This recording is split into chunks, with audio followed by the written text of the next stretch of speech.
Assalamualaikum warahmatullahi wabarakatuh. Shalom, Om Swastiastu, Namo Buddhaya, Salam Kebajikan. Yang saya hormati, dosen pengampu mata kuliah Bahasa Indonesia, Ibu Dr. Anda Estuasih Diah Pertiwi, Eskom MKes, dan Ibu Rafika Fajrin SPD MPD, serta teman-temanku yang saya sayangi. Pertama-tama, marilah kita panjatkan puja dan puji syukur kepada Allah Subhanahu wa Ta'ala atas limpahan rahmat dan karunia-Nya sehingga kita bisa berkumpul dalam keadaan sehat walafiat. Tak lupa salawat serta salam kita curahkan kepada junjungan kita Nabi Muhammad SAW yang kita nantikan syafaatnya di hari akhir nanti. Di sini saya ingin membahas tentang HIV/AIDS.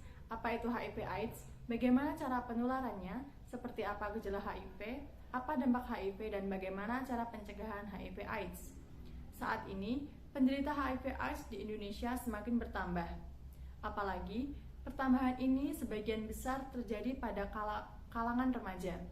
HIV atau Human Immunodeficiency Virus adalah virus golongan RNA yang menyerang sistem kekebalan tubuh dan menyebabkan AIDS.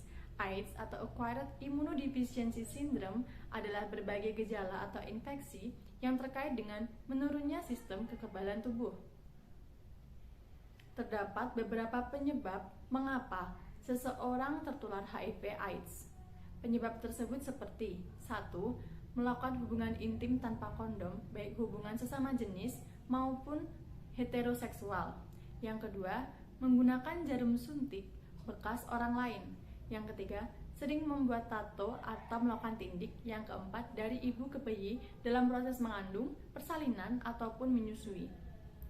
Gejala yang dialami oleh seseorang yang mengidap HIV dibagi berdasarkan tahap perkembangan penyakitnya, yaitu tahap pertama adalah tahap infeksi HIV akut yang terjadi pada beberapa bulan pertama setelah seseorang terinfeksi HIV.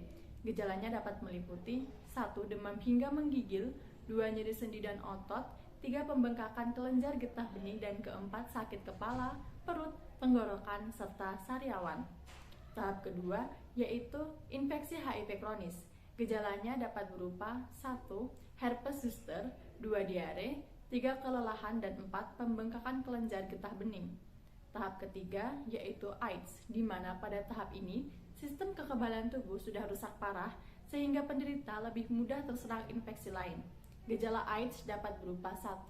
Bercak putih di lidah, mulut, kelamin, dan anus, 2. Diare kronis, 3. Infeksi jamur di mulut, tenggorokan atau vagina, dan 4. Gangguan syaraf.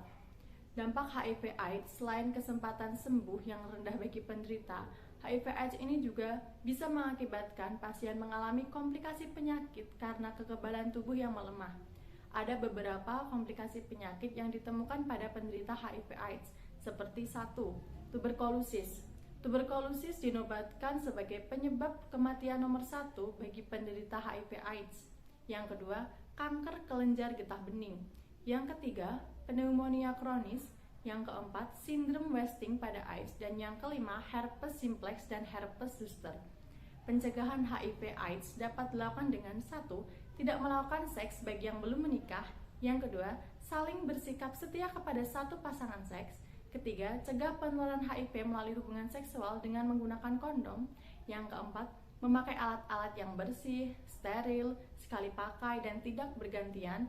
Kelima, diskusikan dengan dokter jika didiagnosis positif HIV saat hamil mengenai penanganan selanjutnya. Dan perencanaan persalinan untuk mencegah penularan dari ibu ke janin. Ayo, kita lindungi diri kita sendiri agar tidak terkena penyakit HIV/AIDS, karena sampai saat ini belum ditemukan obat untuk penyakit HIV/AIDS.